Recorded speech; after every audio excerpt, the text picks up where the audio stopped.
السلام علیکم، میں ہوں فرائض صاحب۔ بہت سی ہماری لرنڈ پیٹرنز ایسے ہیں، یعنی سیکھی ہوئی باتیں جو ہم بڑے ہو کر بھی نہیں بھولتے ہیں اور ہماری پرسنالٹی کو اور سیلف کانفیڈنس کو بہت ڈسٹرب کر رہی ہوتی ہیں اور ہمیں موسٹ آف دا ٹائم یہ ریئلائز نہیں ہوتا۔ چھوٹا سا واقعہ آپ کو بیان کرتی ہوں۔ میرا بیٹا 4 سال کا تھا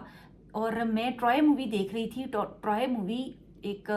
وار بیسڈ مووی ہے۔ اس میں ایک جو قلعہ فتح ہوتا ہے تو وہ اس کا سر قلم کرتا ہے اور گھوڑے ہیں اور اس طرح کی چیزیں ہیں اور بہت زیادہ ایڈونچر شو ہوئے۔ بظاہر مووی بہت ہی نیوٹرل ہے ایک بڑے پرسن کے لیے، لیکن جب 3.5-4 سال تک کے بچے نے یہ مووی دیکھی اور وہ ایک ویل آبزروینٹ تھا، اس کے دماغ کے اوپر اثر رہ گیا۔ اب میں آپ کو بتاتی ہوں کہ ہوا کیا۔ کچھ دن گزرے ہیں اور بچے نے پیٹ میں درد کی کمپلین شروع کر دی اور اس نے کہا کہ میرے پیٹ میں بس اس جگہ پہ بہت درد رہتا ہے۔ ہم نے ڈاکٹر کو چیک کرایا اور ایوری تھنگ واز کلیئر، کوئی بھی چیز نہیں تھی۔ ایک ہم ذرا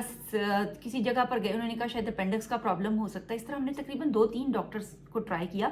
ایک جگہ پر میں گئی تو وہاں پہ جو ڈاکٹر صاحب ہیں انہوں نے یہ کہا کہ آپ بچے کو بٹھا کر کاؤنسلنگ کریں اور آپ پوچھیں کہ کیا وجہ ہے، کیونکہ اس کی کوئی نہ کوئی نفسیاتی ریزنس ہیں۔ اس کے بعد میں جیسا بتاؤں گی، ایک تو ہم سرجن کے پاس بھی گئے، انہوں نے بھی بالکل آل کلیئر قرار دے دیا، بچے کو کچھ بھی نہیں ہے اور بچہ ادروائز کوئی بہانے بنانے والا بچہ نہیں تھا۔ اب یہ ہوا کہ ہم نے جو بچہ ہے اس نے مجھے اپنا خواب سنایا۔ اس نے کہا کہ میں نے خواب میں دیکھا ہے کہ بہت سارے گھوڑے ہیں اور وہ دوڑ رہے ہیں۔ اب جب ہم نے، چونکہ وہ ڈاکٹر صاحب نے بھی کہا تھا کہ اب تھوڑا فائنڈ آؤٹ کریں ریزن، ہم نے تھوڑا دماغ لڑایا تو ہمیں پتہ چلا کہ دراصل بچے نے وہ مووی دیکھی ہے اور اس کا اثر ابھی تک اس کے ذہن کے اوپر موجود ہے۔ اب میں نے وہ جو بریڈ پٹ کی شاید مووی ہے، میں نے وہ پھر اس کو وہ امیجز لیپ ٹاپ کے اوپر کھول کے دیے، وہ دکھایا کہ دس پرسن از الائیو، وہ بالکل ٹھیک ٹھاک ہے اور وہ نئی موویز میں کام کر رہا ہے، خوش باش ہے اور وہ صرف مووی ہے اور ڈرامہ ہے، وہ ریئل نہیں ہے۔ اس کے بعد میں نے اس کو کچھ اور بھی چیزیں دکھائیں کہ دراصل یہ مووی تھی، اٹ واز ناٹ ریئلٹی، اور اس طرح سے اس کی کاؤنسلنگ کی، اس کو دکھایا۔ اس کے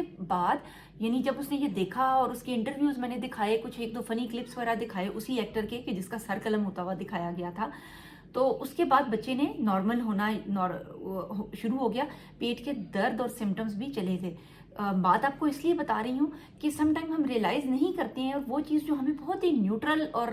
ایک ہارملیس لگ رہی ہوتی ہے، جیسے مووی کا میں بتا رہی ہوں کہ وہ کوئی ایسی ہارر مووی نہیں ہے، ایڈونچر مووی ہے اور اس میں 1-2 سین ایسی ہیں، لیکن ہم یہ بڑے یہ سمجھتے ہیں کہ یہ مووی ہے اور اس میں ریئلٹی ہے یا نہیں ہے اور اس کا کتنا اثر لینا ہے، لیکن بچے سم ٹائم یہ انڈرسٹینڈ نہیں کر پاتے۔ اب وہ پرابلم اگر وہاں پر سالو نہیں ہوا، ہم نے تو کر لیا کہ وہ اس کے بعد وہ اس کی جو پیٹ درد کی کمپلین تھی وہ ختم ہو گئی، لیکن جب کئی ایسے پیرنٹس ہیں کہ جو ان چیزوں کو انڈرسٹینڈ نہیں کرتے، اس سے آگے عاملوں کے پاس جانا شروع ہو جائیں گے، پیروں فقیروں کے پاس جانا شروع ہو جائیں گے، دم کرانے شروع کر دیں گے، تو اس صورت میں بچہ آہستہ آہستہ ایک نئی دنیا سے آپ اس کو روشناس کرائیں گے، دم درودوں والی، بابوں والی، عاملوں والی، اور اس طرح وہ لائف کے ریئل سولوشنز اور ریئل پرسپیکٹیوز انڈرسٹینڈ کرنے کی بجائے انہی چیزوں میں اور انہی سمجھیں کہ جو ایک مختلف ڈومینس ہیں چیزوں مختلف حوالوں کی، ان کے اندر چور راستے ڈھونڈنے شروع کر دے گا اور ان کے تلے چھپنے کی کوشش کرے گا اور ریئلٹیز کو صحیح طرح سے انڈرسٹینڈ نہیں کرے گا۔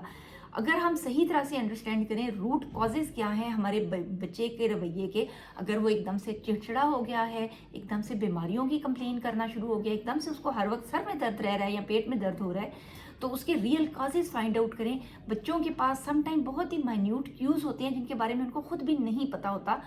ہمیشہ ولنریبل ہوتے ہیں، برے لوگوں کے لیے بھی وہ ولنریبل شکار ہوتے ہیں۔ اس طرح کی چیز بھی ہو سکتی ہے، بچوں کے ساتھ کوئی ایبیوز بھی ہو سکتا ہے، یا پھر وہ ایموشنل پریشر کا شکار ہو سکتے ہیں اور اس کے نتیجے میں کوئی بھی فیئر اور فوبیاز ڈیولپ کر لیتے ہیں۔